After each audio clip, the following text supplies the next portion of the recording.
This is Terry Kurtz online reporting on Victor Valley, High Desert, and Mojave River Valley events, activities, entertainment, sports, and history.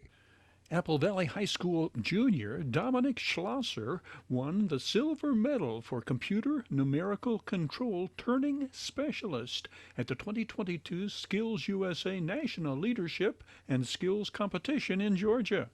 His plans for his upcoming senior year include training students and reinvigorating the Apple Valley Engineering Extension program that uses 21st century tools such as 3D printers, CNC machines, laser cutters, and other advanced manufacturing technology. Let's go back to 2015. The Apple Valley High School Precision Machining and Design program prepares students for careers in engineering, design, and machining. Students gain hands-on experience on cutting-edge machinery, literally and figuratively. These students are working on the CNC lathe. I'm actually from AP Physics, and right now we're working on a project. So what we have to do is we have to make a boat. And so I can use the machines we have here, like the CNC lathe and the manual lathe, to help me build my boat and, to cut out the parts and things like that. Basically, our test is to use the blueprints and to create this.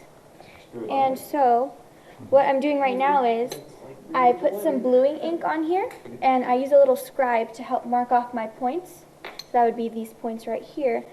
And I'm trying to zero out my axes, which are those over there. And so I just want to make sure that they're zeroed off, so when I go in and make my cuts, I have the right measurements. According to the blueprint, it says we have to go 0.75 across each of these.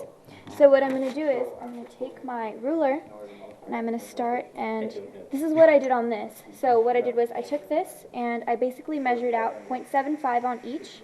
So you can see this is exactly 0.75. So I did the same thing on my workpiece. And I took it and I measured it out. And I put little scribes, so that way I made sure I had my correct measurements. I was like, oh shoot, it's getting loose. That's what that was.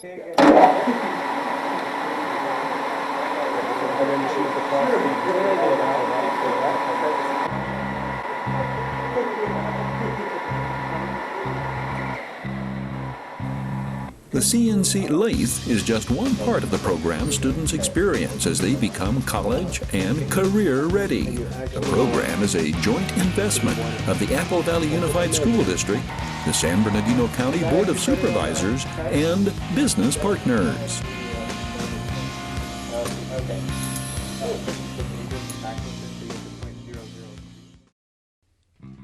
SkillsUSA competition, robotics specifically, and technology in general have come a long, long way since video sports covered Victor Valley High School students winning state competition in 2012, and our audio sounded as though it was coming through an echo chamber. Victor Valley High School state champions, SkillsUSA Engineering and Technology. The Jackrabbits team designed a bicycle with self-sustaining renewable energy. Oh, I actually built the bike by putting all the components together. I also helped design it too. Yes, I actually helped Chris make the bike itself, and I make the storyboard. I also redesigned a new frame for it that we're going to try to build and use for our next competition. We have gone to a competition called SkillsUSA, which is a program where we can go and compete against many students of California, and well, that program has really opened up our minds to robotics. These three are among 24 students in the school's inaugural engineering and technology class. This project is to help us lift balls with this and put them into a different position or spot. This arm moves up and down really fast, but we're about to put a second one on this side so it has even more torque on it. We basically built a robot from a kit from Vex Robotics, and what we do is we build them to do basic functions such as picking up objects, or by having them go in an autonomous mode, which is basically a way the robot will maneuver by itself. The robotics class is under the Lead the Way program of Millionaire Minds, funded by grants. We're in the Project Lead the Way, the Principles of Engineering class. What we're doing right now is the design process. We define a problem, create a solution, follow through, put the design process to use, and then we discuss it to see what modifications we could have made at the end of it there. A second team from this class came in second in the state. They designed a wheelchair with improved access by the operator. Computers is a very big technology that is mainly used, and we use a lot of computers to program the robots. So that gives you some skills of how to use a computer, how to maneuver a computer. It also helps out because the U.S. is in need of engineers, so this field gives you a bit of a taste of what engineering is all about, and hopefully we're going to get new programs and you can do basically about anything with computers, and it's a great field. In 2017, 3 Apple Valley High School fabrication and welding students compete in Kentucky in the National SkillsUSA Welding Finals. I'm Bryce Avance, and this is the SkillsUSA fabrication contest. Of course. My name is Ryan Meindl. And how do you spell your last name, Ryan? M-E-I-N-D-L. Ryan, what's your role on this team? I'm the captain, and then the stick welder or arc welding. What's your name? Jaden Roop. How do you spell your last name? Is it J-A-Y-D-E? Yes, sir. And last name, how do you spell it? R-O-U-P-E. Okay. I'm oxy welding, or MIG welding, and some flux core welding. So kind of an all-around everything I do. Yeah. I'm the TIG welder. What is it? The TIG welder. What is a TIG welder? It's a different process of welding. The consumable electrode melts the metal, and you dip a filler rod into it to make the weld and to fuse the two pieces of metal together. MIG welding, so you have a gun with the trigger, and the wires fed through the gun, the copper wire. And then I do flux core welding. It's the same thing as stick welding, just same thing as MIG, just with a flux coating on the outside of that wire. It's GMAW, G-M-A-W, and it's a type of process that we use, which we have a stinger and an electrode that has a continuous burn. We're high school fabrication, so they give us a design set plans of what they want us to build for nationals. Usually they give us material, what we want to build.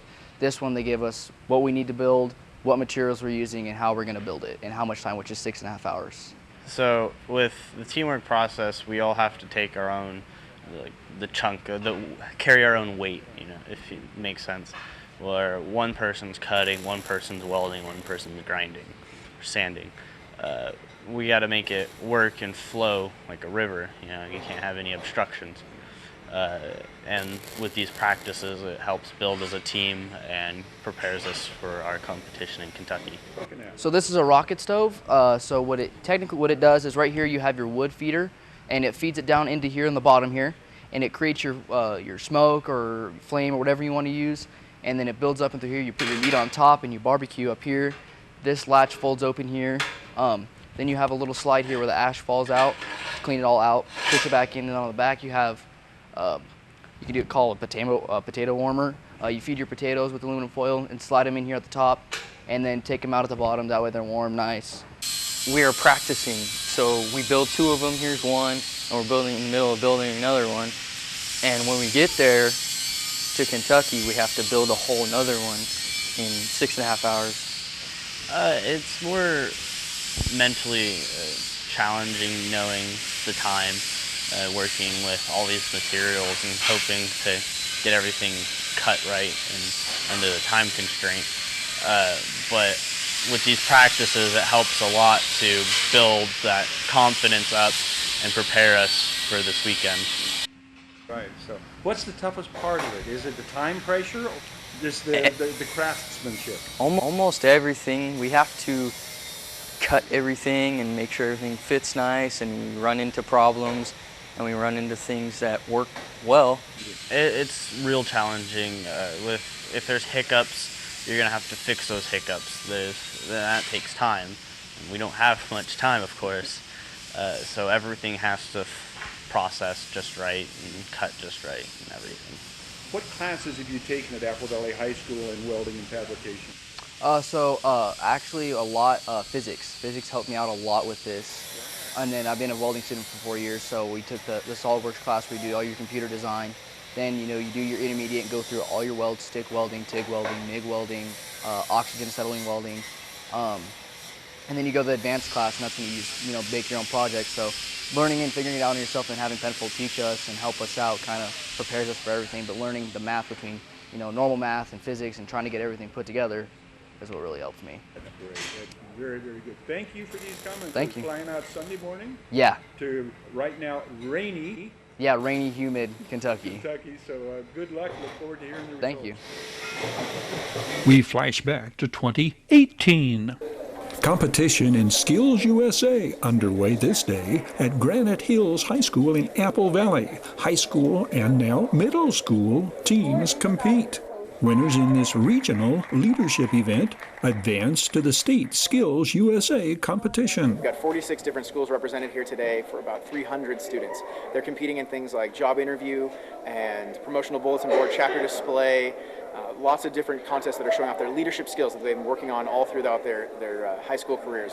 Well, we have to promote SkillsUSA in general. We have to provide occupational information, as in universities you could apply to that you can use SkillsUSA skills in a way. It involves just a lot of hard work, and we're actually competing a chapter display. So we have to display how our chapter is helping us be successful in the workforce.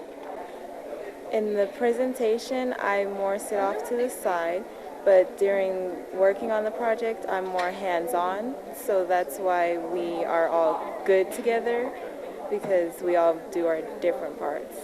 What do you enjoy most about the SkillsUSA competition?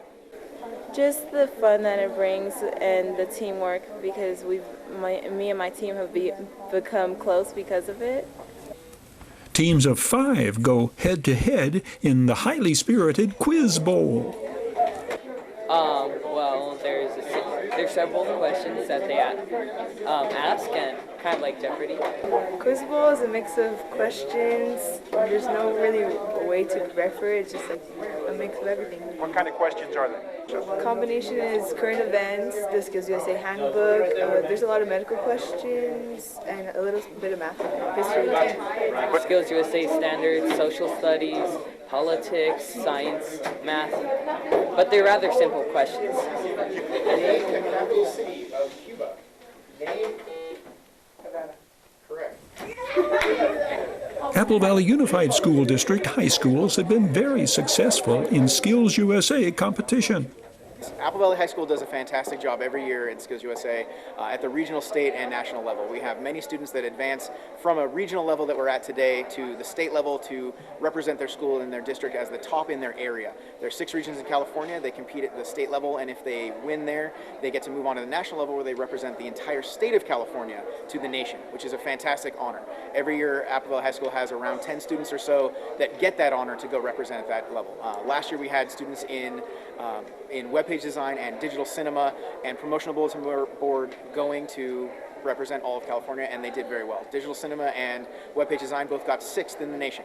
What's the secret? Why is Apple Valley High School so successful in SkillsUSA competition? I have to say it's definitely because of the comprehensive nature of our school. So we have a vast offering of career technical education courses.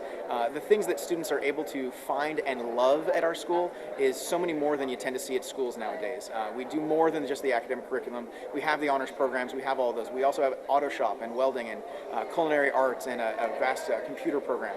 So with all of those offerings, a student can find a place that they want to be in, that they can connect to, and use that to succeed and find something they're passionate about, and we show that in our competitions and how well we do.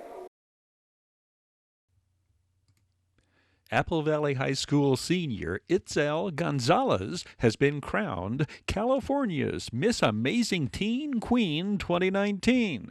This pageant is the largest in the nation, dedicated to celebrating and empowering girls and women with disabilities.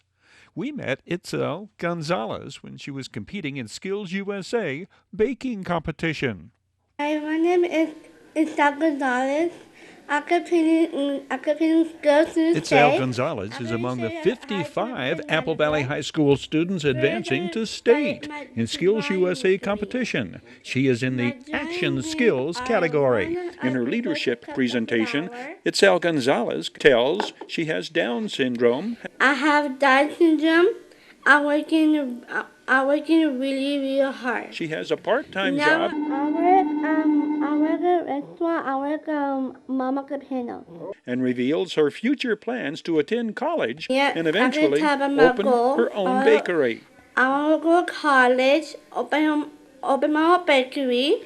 Competing in Skills USA is just one ingredient in this outstanding student's recipe for preparing for her future.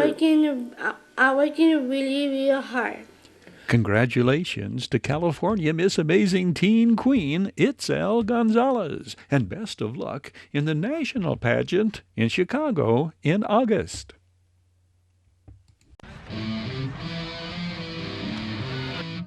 Terry Kurtz Online was brought to you by Down Home Grill in Victorville on the corner of Bear Valley Road and Ridgecrest Road.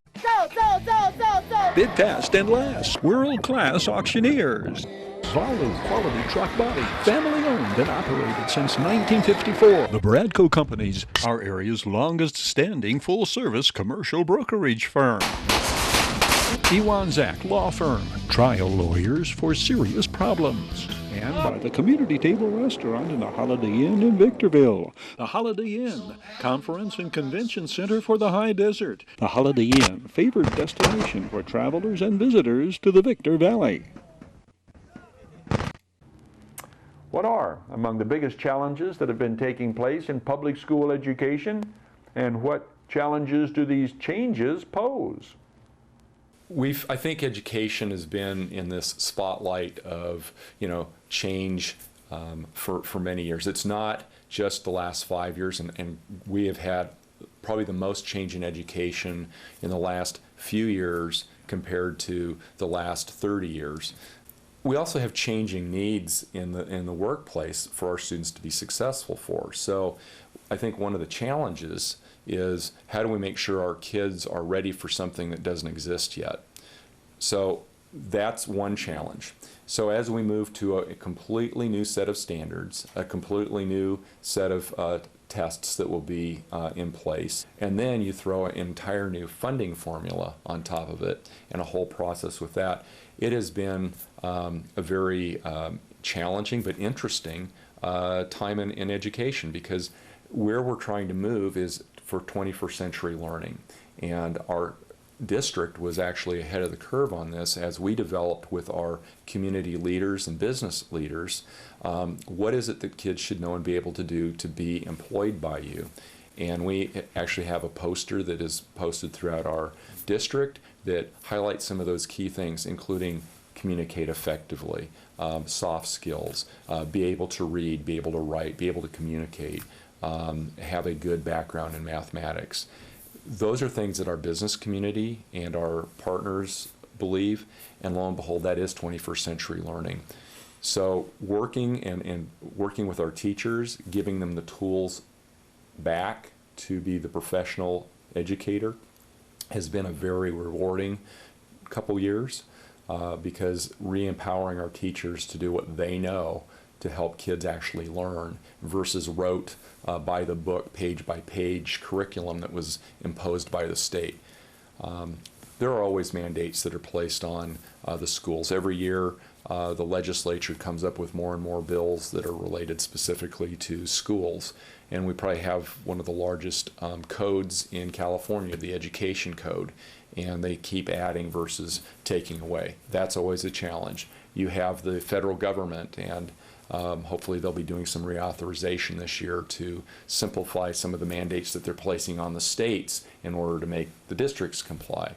So this whole notion of compliance versus let's do what's right for kids is probably the most frustrating part of that. But I think we're on the right track in California of revitalizing what's important. Community leaders in 2012 discussed the challenges facing education in high desert schools. On our program today, the topic is education. Our guests today will be members of school boards in our community. Robert Lovingood, member of the Academy for Academic Excellence Board Committee. Lionel Dew is vice president of the Victor Elementary School Board. Derek King is on the Victor Valley Union High School District Board. As we open our discussion about education, Derek, I'd like to know, what's the biggest issue you have in public education? Giles, I see the challenge kind of twofold. Number one, safety. And safety now has kind of changed for the student. It's no longer what happens within the confines, or just what happens within the confines of the classroom. Now it actually extends to cyberspace. And the reason why I start out with safety is here. Because prior to us being able to educate a kid, they have to feel safe. If we're sitting in the class, no matter how relevant, no matter how good the instruction is, if that kid is thinking about being bullied in the hallway or after school or whatever the case may be, they're not going to receive the education that day. It's our responsibility in education to ensure that that kid feels safe, that they feel safe in the class, that they feel safe at home, that they're not being badgered via their cell phone or emails or text messages or anything like that. So safety is one of the two. And second, I would say making education relevant. Our job as educators is really to make help a kid progress from the classroom to college or career. And the reason why I say that is because we're not just supposed to give them assessments just for the sake of assessing them. We're supposed to help them travel along a continuum. I'm in the classroom today. How do I become a fireman? How do I become a doctor? How do I become an engineer? So as it relates to relevance, we have to infuse that in education. And how we do that is we do it by making it very relatable, by giving them job-specific skills through internships, through partnerships with businesses, through making sure that we involve the business community and the secondary education community within the confines of the high school education. Because we can't just make the assumption that we're going to get it right, that they are prepared. Every day right now what's happening is the results saying that they aren't. About 50% of students, when they actually enter college, have to remediate or take over that first year. That first year is not college level education. Number one, that's a waste of dollars for that student's family. Number two, it's hindering their progress. They should actually be taking academic college level courses beginning the first time they enter that classroom. Also, as they're going, we're listening to employers and they're saying this person isn't prepared to do whatever it is they're prepared to do. So what we need to do as educators is make sure that we're involving the college community to come in to look at our curriculum and saying, are we getting it right? To have them fill in our gaps. And most importantly is to have the business community say, is what we're doing relevant to what they're going to do in your employ? Can you help us fill in the gaps? Are we getting this right? We should never make the assumption that we're getting it right. We should use the end stakeholder, the college, and both the business to say, yes, if you do these things, that person would be ready to be employed by me or someone similar to me. And that is the best way that we can prepare a student. So that way they have a clear understanding. I'm going from the classroom to college or career, because that's what life is about. One day they're going to graduate. So we have to stay focused on life after graduation, not just what happens in the confines of 7th grade, 8th grade, 9th grade through 12th grade. First, thank you, Robert, for coming out to this program today. I'd like to ask the first question. What is the biggest problem facing education today? The challenge I see it is really financial, and the fact that we are going to be, the government sector typically is 3 to 5 years behind the public sector. I think the public sector, which are the taxpayers, the businesses, I think we've kind of hit our bottom. I think our growth curves financially will start to come back, but it's going to be that 3 to 5 year window before we're back to a level of funding that we had previously seen probably back to 2005. Solano, thank you for joining us today. Thank you. First question. What are some of the biggest problems facing public education today? I think the biggest challenge facing universities, colleges, high schools, and districts such as mine, which is the elementary school district, is funding. So the question is, how do we adapt, reinvent ourselves, and do the best we can to mitigate that in order to still prepare our kids and giving them a world-class education. So I would say funding is first and foremost is the biggest challenge we face. There are a multitude of other ones, but that is the most significant one. The other challenges that we face are how best do we educate and who do we have in the system to deliver the type of quality education that the taxpayers expect. I recognize that I work for anyone, especially my district, from 5-year-old on up, K through 6, meaning that the person in kindergarten, I work for them essentially. And so I'm compelled to do the very best I can to make sure that they get a quality education. And why I feel that elementary poses the biggest challenge in education among all institutions is this. When they finish third grade, they should be able to read. If they're not reading by third grade, the experts, not letting them do, but the experts indicate that they're going to have a significant challenge in going further. We have to do everything we can to invest in their education to ensure that they can read by third grade. Robert, what are some of the solutions to these problems? Giles, what I truly see is the fact that it's a chance for collaboration. We're a country that's been built on success. We've been built by challenges. We come together. You know, this is when we reach to our neighbors and we reach within our community. And we have to. I think we cannot try to separate the groups. I think it just has to be acknowledged to work together. And when I say this, I mean, I know that the Lewis Center has looked at programs that we can't afford and we have to pull back. We're looking at volunteer programs to fill the gaps when we have opportunities to further the education of the children. We're looking to engage the community, citizens, more than any other time to be a part of to join us as a partnership to answer the issues. Another focus is middle school. And why middle school? Because, okay, let's say that the child really doesn't get the full benefit of their education K through 6. Then middle school is challenged with recovering that kid. And then they also have to prepare for higher, for the high school district. And that is a terrible burden on the middle school educators. That's why if you talk to those in the educational system, they will tell you that, you know, they rather teach elementary, higher institutional learning, but it really takes a special person really to work middle school. Yes, education has been changing rapidly over the last couple years, and most of that is because of the No Child Left Behind mandate. So what happens is we've been teaching to the test. We've been teaching that a student reaches a certain level as it relates to math and English language arts. That doesn't always translate into job-specific things, as I was saying before. So education has changed there. However, within certain confines, within certain educational agencies, we are getting things right. We have a clearer understanding that we do have to help a kid migrate from the classroom to the career. So you're starting to see a transition to career technical education, to medically related education, to STEM, that's science, technology, engineering, and math. And here in the high desert, we have STEAM 2020, that's science, technology, engineering, arts, and math. And that is a collaboration between the educational community, which I'm heavily involved in both, the educational community and the business community, you know, by sitting on the Victor Valley Union High School District Board, and I also sit on the board of the Chamber of Commerce. So I leverage those relationships to help us go from the classroom to career, because we're able to ask those questions. We're able to get that student in that business to say, are you getting it right? Is this really what you want to do when you graduate? You know, I think the great opportunities, and when I say that, I think in any challenge, we have to look for the silver linings. And I think we have that opportunity. I think the challenge is for the existing districts to reach out to one another, see what services can be shared, what costs can be reduced.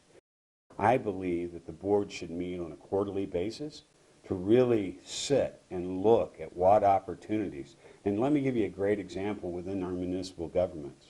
The municipal governments today in our community are sharing resources in a way they never have before. Terry Kurtz Online was brought to you by Down Home Grill in Victorville on the corner of Bear Valley Road and Ridgecrest Road. Bid fast and last, world-class auctioneers. Volley Quality Truck Body, family-owned and operated since 1954. The Bradco Companies, our area's longest-standing full-service commercial brokerage firm. Iwanzak Law Firm, trial lawyers for serious problems. And by the Holiday Inn in Victorville, home of the Community Table Restaurant, the Holiday Inn, conference and convention center for the high desert, and destination of choice of visitors and travelers to the Victor Valley. Terry Kurtz here, throwing out an invitation for you to catch up with High Desert Sports Activities, your High Desert Sports Report, showing 3 times every day on Victor Valley TV, 7 and 11 every morning, 4 every afternoon. We hope you'll join us right here on Victor Valley TV.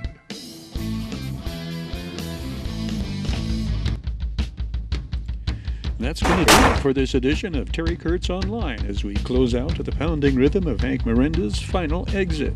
Thank you for watching. Hope to see you again next time around.